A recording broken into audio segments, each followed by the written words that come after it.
Jangan kita dimomokkan dengan perbezaan. Perbezaan itu sudah ada. Kita nampak, kita tahu. Perbezaan agama, kita nampak, kita tahu. Tetapi jangan highlight, jangan dibesar-besarkan perbezaan. Nak menyatakan ketidaksetujuan, tidak ada hal. Tetapi awas adab.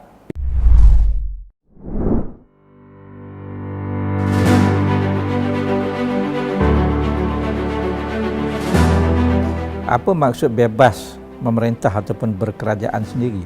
Artinya kita bebas untuk mencorakkan hala tuju, kita bebas untuk menentukan untung nasib negara kita, rakyat kita. Ya. Kita ada kebebasan ya, untuk menentukan kita punya kekuatan ekonomi umpamanya. Kita ada kebebasan untuk menentukan hasil bumi kita itu kita nak buat apa, nak niagakan dengan siapa. Ya. Ini yang dikatakan kemerdekaan menurut kebanyakan orang. Tetapi satu perkara lagi yang perlu kita faham juga, bila kita sebut bebas itu juga artinya, ataupun merdeka itu artinya juga ya, kita ini bebas daripada pengaruh orang lain.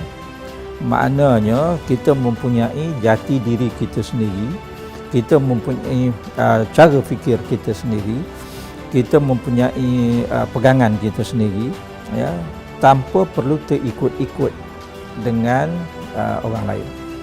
Mungkin ada kebetulan persamaan. Umpamanya kalau kita kata kita pakai begini, tidak bererti kita ikut orang barat, tidak bererti kita ni belum merdeka sebab kita pakai kod ya. Tetapi kebetulan kita memakai pakaian begini kerana ianya nampak kemas dan sesuai untuk dipakai ke pejabat, dan ini menjadi pakaian kerja ya, untuk terutamanya untuk sektor awam. Jadi pekerja sektor awam apabila berpakaian begini tidak bererti kita ni tak merdeka ya, tetapi kebetulan kita punya takrif pakaian yang sesuai untuk ke pejabat itu sama dengan apa yang diamalkan oleh orang lain. Itu maksud merdeka sebenarnya.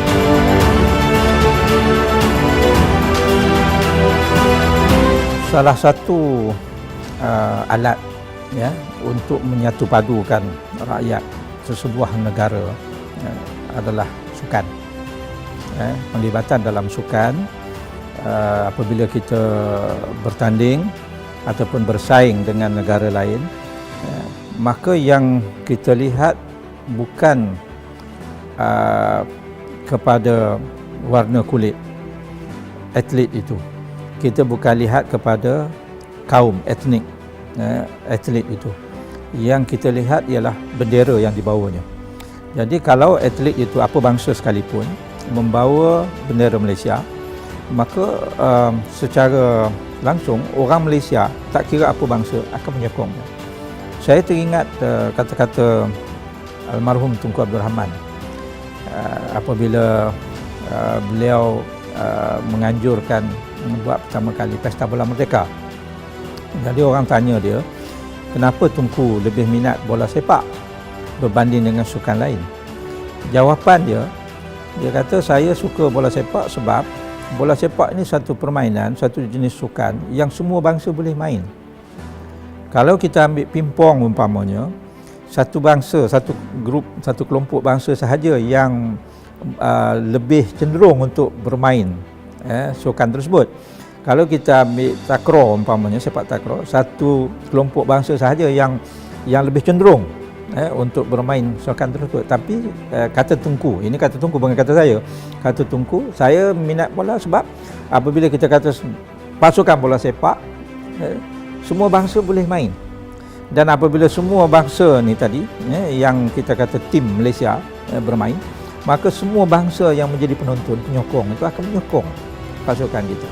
Jadi di sini kita dapat melihat bahawa sukan atlet ianya memang dapat menaikkan sentimen kesepaduan dan juga patriotism dalam kalangan masyarakat.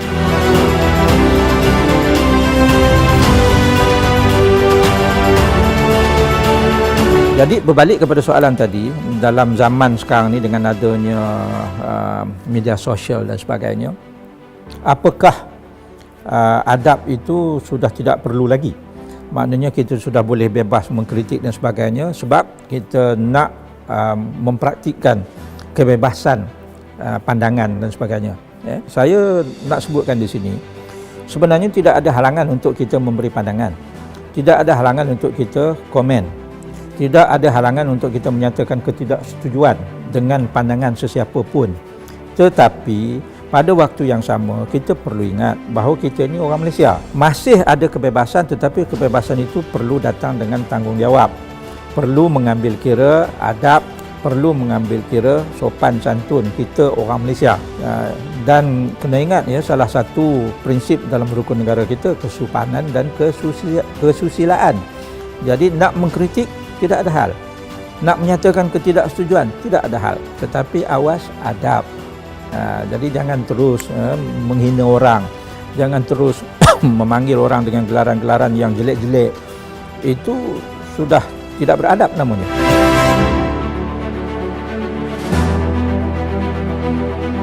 Kita tidak ketandusan pejuang sebenarnya. Pejuang yang cuba untuk mengembalikan milik kita sejak daripada campur tangan kuasa penjajah yang pertama.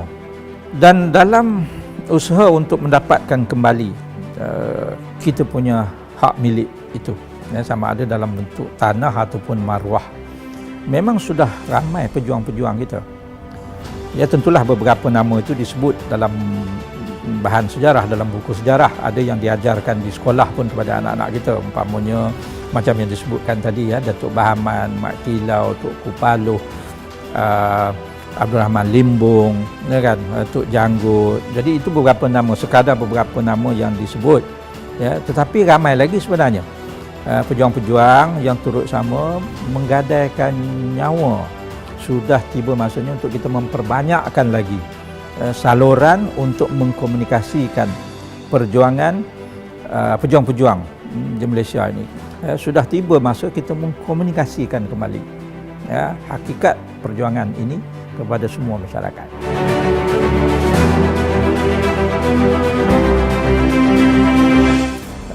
Tahun 70 kalau tak salah saya sudah diwujudkan satu jawatan kuasa yang disebut, kalau tak salah saya itu jawatan kuasa muhibah, untuk mengeratkan perpaduan antara kaum. Kalau kita lihat betul-betul, sebenarnya persepaduan kaum ini sudah lama wujud. Sebab di kampung-kampung kita lihat sudah ada macam-macam kaum. Pada waktu itu, barangkali generasi saya lah, dengan kita punya percampuran di sekolah dan sebagainya, tidak wujud segregasi kaum yang ketara. Jangan kita dimomokkan dengan perbezaan. Perbezaan itu sudah ada, kita nampak, kita tahu. Perbezaan agama, kita nampak, kita tahu. Tetapi jangan highlight, jangan dibesar-besarkan perbezaan. Sebaliknya, mewujudkan, banyakkan kita bercakap tentang persamaan, tentang perpaduan yang perlu kita junjung sebagai orang Malaysia, rakyat Malaysia.